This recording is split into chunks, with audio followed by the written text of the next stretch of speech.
आप देख रहे हैं jolly the death story Sunil Kumar के साथ। आज की कहानी में आगे बढ़ने से पहले अगर आपने हमारे चैनल को अभी तक सब्सक्राइब नहीं किया है तो सब्सक्राइब कर लें और साथ ही बेल आइकन भी जरूर दबाएं ताकि आने वाली हमारी वीडियो की नोटिफिकेशन आपको जरूर मिल जाए। तो चलो बढ़ते हैं आज की कहानी की ओर। ये घटना है बिहार की राजधानी पटना की, जहां संजय और सुनील को अपनी आगे की पढ़ाई करने के लिए पटना आना पड़ा। सुनील जी बताते हैं कि वो दोनों बिहार के एक छोटे से गांव मांडी खेड़ा के रहने वाले हैं, जहां पर उन दोनों ने प्राथमिक शिक्षा पहले तो अपने ही गांव के एक सरकारी स्कूल से प्राप्त की और उसके बाद उन्हें हाई स्कूल की पढ़ाई के लिए गांव से बाहर जाना पड़ा।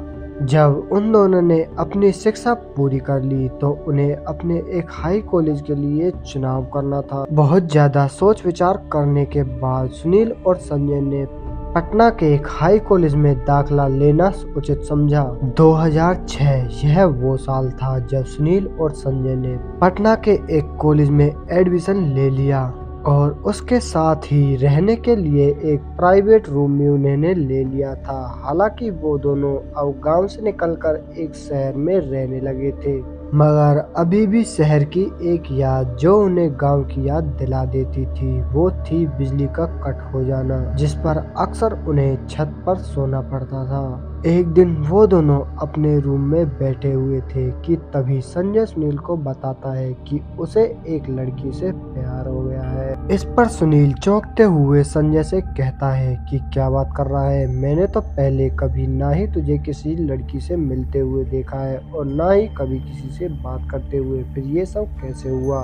खैर ये छोड़ तू, पर ये बता भाभी का नाम क्या है। इस पर संजय कहता है कि यार ये तो मुझे अभी तक नहीं मालूम हुआ, लेकिन वो लड़की हमारे साथ मेरी साइड वाली बेंच पर बैठकर लाइब्रेरी में पढ़ाई करती है। तभी सुनील संजय को पूछने लग जाता है कि तू उससे कब मिला, तो संजय जवाब देता है कि मैं अभी तक तो उससे नहीं मिला लेकिन बहुत ही जल्द मिलने वाला हूँ। तभी सुनील कहने लगा कि जब तू उस लड़की से अभी तक मिला ही नहीं है तो तुझे कैसे पता कि तू उस लड़की से प्यार करता है और वो भी तुझसे। तभी संजय बोला कि जब रात होती है तो वह नीचे सड़क पर टहलने के लिए जाती है और जैसे ही मैंने उसे देखा तो वह मेरी तरफ देखकर मुस्कुराने लगी और कल रात तो उसने मुझे इशारा भी किया था और मैंने भी, मुझे पक्का यकीन है कि आज रात वो दोबारा से यहाँ पर जरूर आएगी। तभी सुनील सोचने लगा कि टहलने के लिए तो अक्सर मैं भी जाया करता था लेकिन मैंने उस टाइम तक तो किसी भी लड़की को वहाँ पर नहीं देखा। फिर संजय ने किसको देख लिया और अगले ही दिन वो दोनों खाना खाकर बैठे ही थे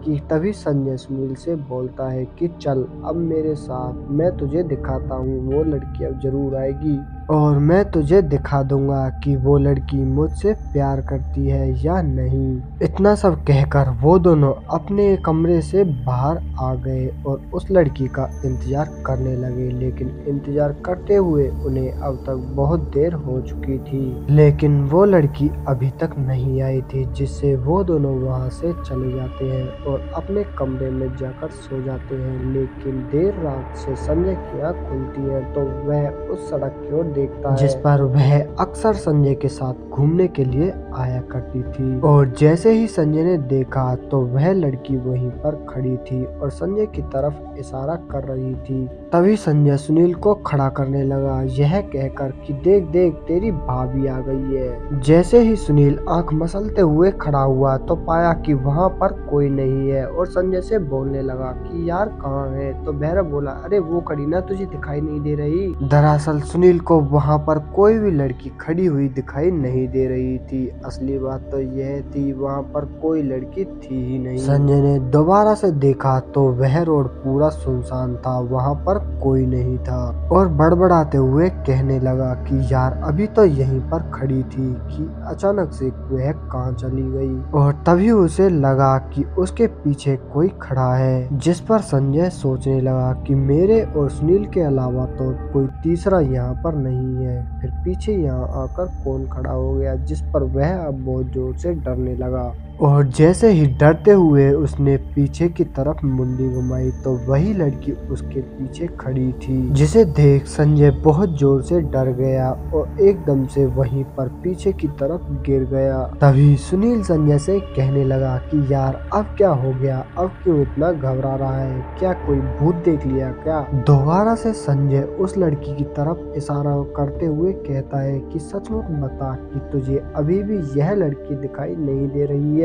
तभी सुनील संजय से गुस्से में आकर कहने लगा कि कहीं तू पागल तो नहीं हो गया है, मेरे और तेरे अलावा यहाँ पर कोई नहीं है। और सुनील ने बस इतना कहा ही था कि तभी संजय हवा में उड़ने लगा और फिर वह बिल्डिंग से नीचे गिर गया, मानो उसे किसी ने नीचे की तरफ धक्का दे दिया हो। और उस हादसे के बाद जब पुलिस तहकीकात करने के लिए आई तो दोषी सुनील को ही ठहरा गया और संजय के घर वालों को बताया गया कि सुनील ही संजय का कातिल है। लेकिन बहुत ज्यादा छानबीन में करने के बाद सुनील के खिलाफ संजय के मारने का कोई भी पुख्त सबूत नहीं मिला, जिस वजह से सुनील को छोड़ दिया गया। तो दोस्तों इस वीडियो में बस इतना ही। मैं आपका दोस्त सुनील कुमार मिलता हूँ आपसे बहुत जल्द एक और ऐसी ही सच्ची घटना के साथ। तब तक के लिए बाय एंड टेक केयर।